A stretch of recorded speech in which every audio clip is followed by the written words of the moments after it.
Curry Santosh Kumar గారు, అమోఘ్ దేశపతి గారు 2 నిమిషాలు కూర్చుంటే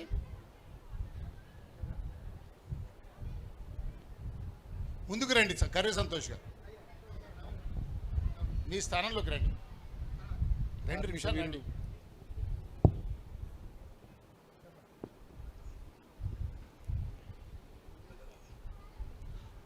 మా గురుదేవులైనటువంటి దక్షిణాంనాయ శృంగేరి శారదాపీఠం జగద్గురు శంకరాచార్య శ్రీ శ్రీ శ్రీ భారతీర్థ మహాసన్నిధానం వారికి, జగద్గురు శంకరాచార్య శ్రీ శ్రీ శ్రీ విధుశేఖర భారతీ సన్నిధానం వార్లకు సాష్టాంగ ప్రణామాలు అర్పిస్తూ, తెలంగాణ ప్రాంతంలో ఒక మహాయోగిగా, త్యాగిగా విలసిల్లి ఇంతమందిని ఒక ధార్మికంగా కార్యోన్ముఖుల్ని చేసినటువంటి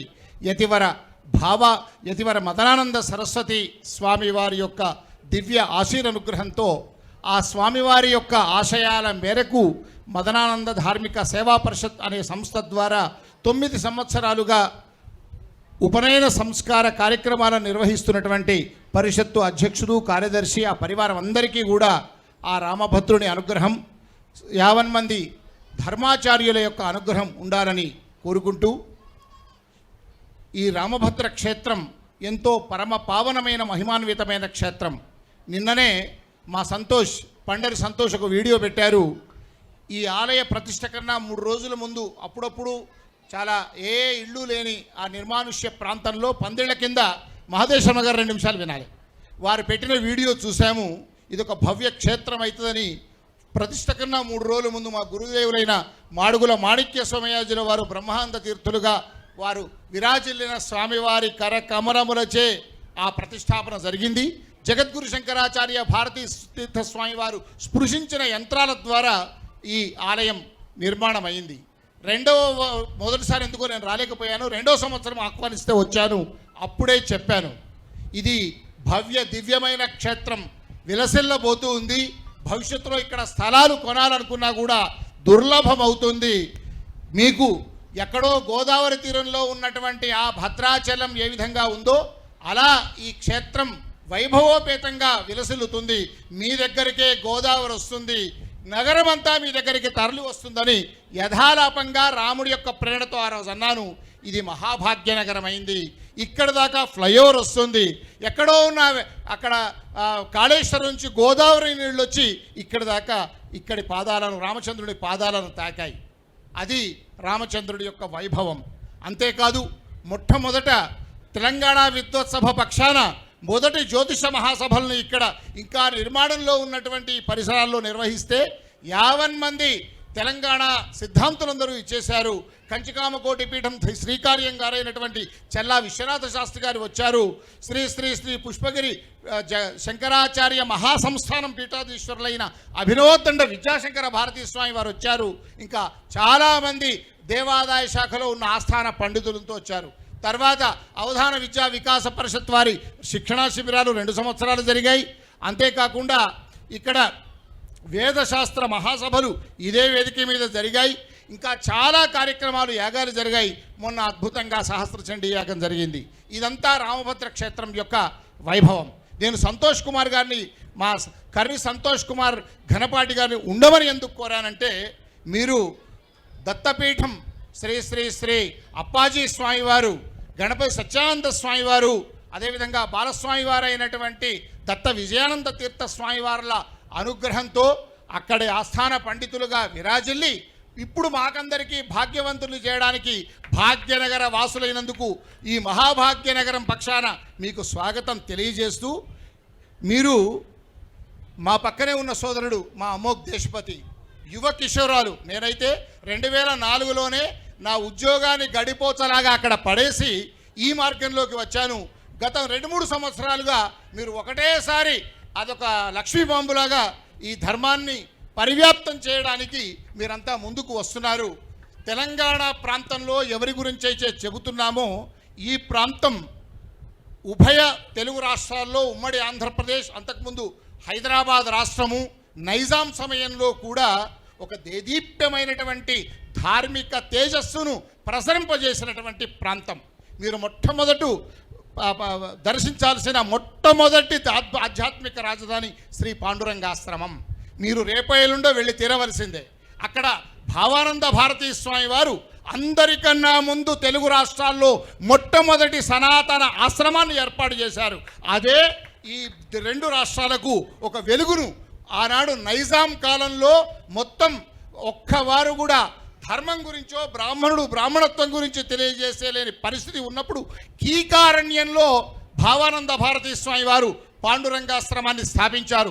ఇవాళ రామభద్ర క్షేత్రమైనా, గురుమదనానంద సరస్వతి పీఠమైనా, ఓ సాంద్రానంద పీఠమైనా, వగైరా ఎవైనా భావానంద స్వామి వారు ఆ రోజు పాండురంగాశ్రమం పెట్టారు గనుకనే ఆ ధార్మిక పరంపరలో ఇవన్నీ ఏర్పాటైనవే, వారి అనుగ్రహమే. అలాంటి భావానంద స్వామి వారి యొక్క శతజయంత్యుత్సవాలను ఒక 25 ఏళ్ల క్రితం నిర్వహించాం. ఆ పీఠ పరంపరలో ఉన్న అప్పాల విశ్వనాథ శర్మ గారు వారు గొప్పనైనటువంటి అపర కాళిదాసుగా, గొప్ప ఉభయ భాషా పండితులుగా విరాజిల్లిన మహాత్మా, వారికొక్కరిగా ఈ ప్రాంతంలో మహాత్మా అనే బిరుదుంది. మహాత్మా అప్పాల విశ్వనాథ శాస్త్రి గారి శత జయంతి ఇప్పుడు నిర్వహించుకోబోతున్నాం. మొన్ననే లోగో ఆవిష్కరించుకున్నాం. ఈ సంవత్సరాంతం కార్యక్రమాలు జరుగుతాయి. 150 ఎకరాల స్థలంలో అద్భుతంగా ఉన్న పాండురంగాశ్రమం ఇప్పటికీ ఆధ్యాత్మిక రాజధానిగా వెలుసులుతుంది. మీకు ఇంకో ఆశ్చర్యకరమైన విషయం, ఆనందించే విషయం ఏమంటే 30 ఏళ్ల క్రితం యవ్వనంగా ఉన్నటువంటి గణపతి సచ్చిదానంద స్వామి వారు ఇంకా ప్రపంచానికి తెలియని రోజుల్లో కర్నూలు నుంచి ఆ పాండురంగాశ్రమానికి విచ్చేసి పాండురంగాశ్రమంలో బస్సులో వెళ్ళి ఒక రోజంతా గడిపి ఇది భవ్యమైన దివ్యమైన ఈ క్షేత్రానికి నేను రావడం నా పూర్వజన్మ సుకృతం అని స్వామివారు అన్న జ్ఞాపకం ఇంకా చరిత్ర పుటల్లో ఉంది. అలాంటి భవ్యమైన క్షేత్రానికి కూతవేటు దూరంలో మనం ఇక్కడ ఉన్నాం. అదంతా ఒక ఎత్తు అయితే, ఆ భావానంద స్వామి వారి పరంపరలోనే మదనానంద సరస్వతి స్వామివారు, కృష్ణానంద సరస్వతి స్వామివారు అన్నింటికీ మించి స్థితప్రజ్ఞ యోగిగా మాసాయిపేటలో శ్రీ సీతారామాశ్రమం ఉన్నటువంటి అఖండానంద సరస్వతి స్వామివారు మా కుటుంబానికి గురుదేవులు. అలాంటి అఖండానంద స్వామివారు తపస్సు చేస్తుంటే ఒక 5-6 ఫీట్ల గాల్లో లేచేవారట. అంటే అంతటి సిద్ధయోగ పురుషులు. ఇలాంటి శుద్ధయోగ పురుషులకు సాంద్రాంత స్వామి లాంటి ఒక అవధూత తత్వానికి ఈ ప్రాంతం చిరునామా. ఇలాంటి ప్రాంతాన్ని మీరు వారానికి ఒక్క రోజైనా వెలిసి మీ మాధ్యమం ద్వారా, మీ మిత్రుల ద్వారా మనమందరము కూడా ఇది దర్శించుకొని ఈ ప్రాంతం యొక్క ఆధ్యాత్మిక వాసనలను, ఈ ప్రాంతం యొక్క ఆధ్యాత్మిక వైభవాన్ని మనం నలుదెసలా చాటడానికి ప్రయత్నిద్దామని, మనందరం కూడా ఆ మార్గంలో ఉండాలని కోరుతూ, అలాంటి క్షేత్రంలోనే ఈ రామభద్ర క్షేత్రంలో పండరు సంతోష్ గారు అనేక కార్యక్రమాల పరంపరను చేస్తూ, అనేక మంది పెద్దవాళ్ళను ఇక్కడ పరిచయం చేస్తూ, మహోదయ శర్మ లాంటి వారి యొక్క సంపూర్ణమైనటువంటి సహకారంతో పాటుగా మా అన్నయ్య దత్తాత్రేయ శర్మ ఇంకా ఎందరో పెద్దల యొక్క సహకారంతో ఈ క్షేత్రం మరింత రోజు రోజుకు దేదీప్యమానమైన వెలుగుతోంది. ఈ సందర్భంగా ఇక్కడ ఉన్న కొద్దిమంది అయినా సంధ్యావందనం, వటువు, మన ధర్మం, మన బ్రాహ్మణం యొక్క జన్మ, మనం చేయాల్సిన కర్తవ్యాల గురించి అనేక మంది చెప్పారు. మదనానంద స్వామి వారి యొక్క ఆ త్యాగి యోగి అందించినటువంటి ఆ మార్గం చెప్పారు. ఇప్పుడు అన్నింటికన్నా ముఖ్యంగా మనం దృష్టి సారాంచిన విషయం నిజమే, మన దేశానికి ఒక ధర్మ ప్రభువు ఆ స్వామివారి అనుగ్రహంతోనే ఒక ప్రధానమంత్రిగా ఉన్నారు. ఇవాళ సత్ఫలితాలు, ఇవాళ మంచి రోజు, దేశమంతా కాషాయీకరణ అయ్యే విధంగా ఫలితాలు కూడా వస్తున్నాయి. దేశమంతా ధర్మ ప్రభువు యొక్క ఆధీనంలోకి వస్తుంది. సంతోషం. ఎంత వైభవంగా ధర్మ మార్గంలో నడుస్తున్నా తెర వెనుక ధర్మ విరోధులు కూడా పెట్టరేగిపోతూ ఉన్నారు. అందులో కొందరు కాషాయం రూపంలో, కొంతమంది ముస్లింల రూపంలో, కొంతమంది క్రైస్తవుల రూపంలో, కొంతమంది కుహనా మేధావుల రూపంలో, కొంతమంది నాస్తికుల రూపంలో పెట్టరేగిపోతున్నారు. ఒకరంటారు చతురామ్నాయ పీఠాలు పెట్టలేదంటారు, ఒకరంటారు చరిత్రను వక్రీకరిస్తారు, ఇంకొకరంటారు అసలు ఆమ్నాయ పీఠాలే లేవంటారు, ఇంకొకరంటారు జగద్గురువులే లేరంటారు. మనలో ఉన్న శత్రువులు, మన బయట ఉన్న శత్రువులు, వీరందరి యొక్క మార్గం ఒకటే. ఆదిశంకరులు ఏదైతే పాషండ మతాలను ఖండించి ఈ దేశం అల్లకల్లోలమై మరో ఆఫ్ఘనిస్తానో, మరో శ్రీలంకనో, మరో సిరియానో, మరో బంగ్లాదేశ్ లాగా మారకుండా ప్రపంచ పటంలో సనాతన ధర్మం యొక్క వెలుగును, ఆ చంద్ర తారార్కం ఈ వెలుగు దేదీప్యమానంగా వెలగడానికి కారణమైన ఆదిశంకర భగవత్పాదులు పాషండ మతాలను ఖండించి సనాతన ధర్మాన్ని పరివ్యాప్తం చేసి దేశమంతా పర్యటించి కాలడి నుంచి కేదార్లో అవతార సమాప్తి చేసి కైలాసానికి వెళ్ళినటువంటి 32 ఏళ్ల ఆదిశంకరుడు అందించిన వారసత్వం తర్వాతే వారి శిష్య పరివారంగా రామానుజాచార్యులు వచ్చారు, మధ్వాచార్యులు వచ్చారు. ఆ అద్వైత సిద్ధాంతం తర్వాతే ఇవి వచ్చాయి. ఇదంతా మనం గ్రహించినప్పుడే మన సనాతన ధర్మం గట్టిగా ఉంటుంది. ఈ విషయంలో ఇక్కడ ఉన్న వాళ్ళు ఎవరికి కూడా మొహమాటాలు లేవు, మొహమాటాలు ఉండవద్దు. ఆ ఆదిశంకరుల పరంపరను నిర్వీర్యం చేయడానికి అనేక ప్రయత్నాలు జరిగాయి. తురుష్కులు వేల సంవత్సరాల దాడులు చేశారు, క్రైస్తవులు వ్యాపారం పేర వచ్చి దాడులు చేశారు. ఇప్పుడు కొంతమంది మిషనరీ సంస్థల డబ్బులు తింటూ కొందరు మత సంస్థలైనా మతయేతర సంస్థలైనా కుట్రలు చేస్తున్నారు. ఆ కుట్రలు వమ్ము చేయడానికి ఒక సంతోష్ లాంటి వాళ్ళు ఒక 100 మంది, దేశం మన అమోఘ లాంటి వాళ్ళు 100 మందిని మనం కూడా కొద్దిగా మొహమాటాలను పక్కన పెట్టి నిర్మోహమాటంగా ఖండించి ఆదిశంకరులు ఏవైతే చతురామ్నాయ పీఠాలను స్థాపించారో చతురామ్నాయ పీఠాల వైభవానికి ఏమాత్రం ఢోకా జరగకుండా మనమంతా నిలబడాలి. ఇప్పుడున్నది ఒకే ఒక్క కుట్ర. మొదట ఎవరైతే కాస్త వెలుగులో ఉన్న ధార్మిక సంస్థలు ఉన్నారో వాళ్ళని లోబర్చుకోవాలి. వాళ్ళని లోబర్చుకొని శంకర సాంప్రదాయాన్ని ఖండించే మాటలు వాళ్ళతో అనిపించాలి.